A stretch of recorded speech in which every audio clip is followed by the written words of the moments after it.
Hey, this is Dr. Braun. I'm recording for the follow-up of the scan we did. So the first report I am looking at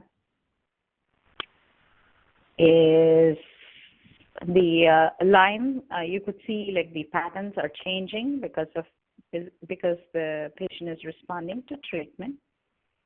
And if you go back, you could see the species, even though it has changed, the differential ratio, DR response, is different. Before it was 760, now it is 291.16. And it has picked up like few strains on top. And it is saying the issue is like in the nerve tissue. And there are some product recommendations. One is the Cerivan, which has nervonic acid, and also serapeptidase, which is a protease. And then the second scan, if you see, let me try to skip this. I'm going to go back to the report so it's a little bit more efficient. In this slide, you could see it's the previous issue of thyroid and thymus has got better, and current issues endocrines are subnormal in energy, and the large intestine is inflamed. That could be explained because the patient has been on antibiotic for a month, so that would have wiped out the normal colonization of large intestine. And there is a lack of adaptogen. That would be the reason for the endocrine being stressed, all the endocrines. So we need to give the patient some sort of adaptogen. I like moringa oil for that. And also reset the large intestine by doing specific probiotics. I like butyric acid supplements better for that, and to recolonize the large intestine. And we will follow with the following slides to finalize what exactly the patient needs.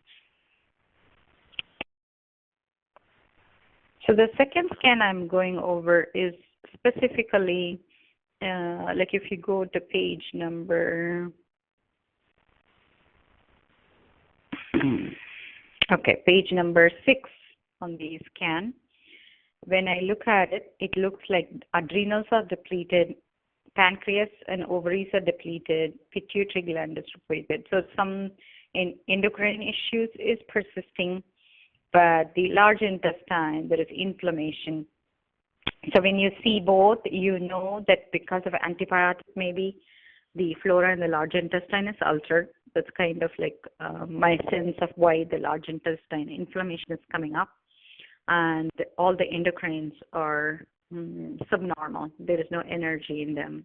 To reset them, we need to do some sort of adaptogen.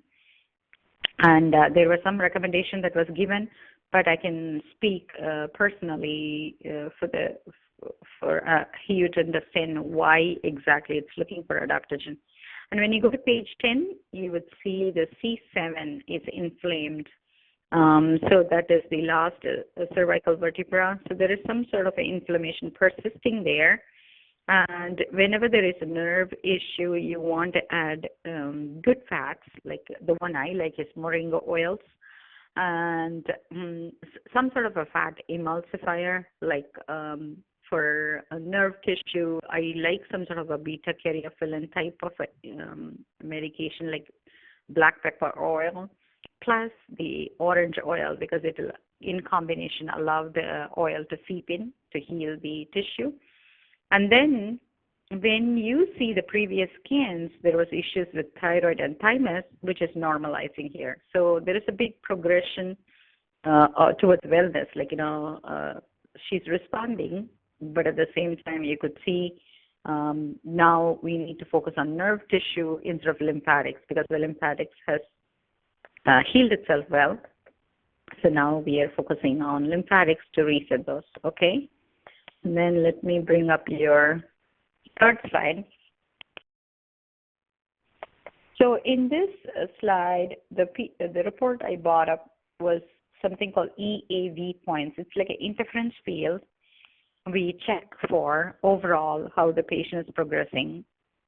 And on the page 1 itself, I think I sent you the report, but if you want, I can resend it. It looks like the heart meridian is still not normalized, and the second one is pituitary pineal gland. So you kind of know the first one is to reset the vasculature, neurovascular bundle, and the second one would be endocrines with adaptogen. So this is overall my recommendation, and I'll personally talk to you so you'll understand. Thank you. Have a good day. Bye-bye.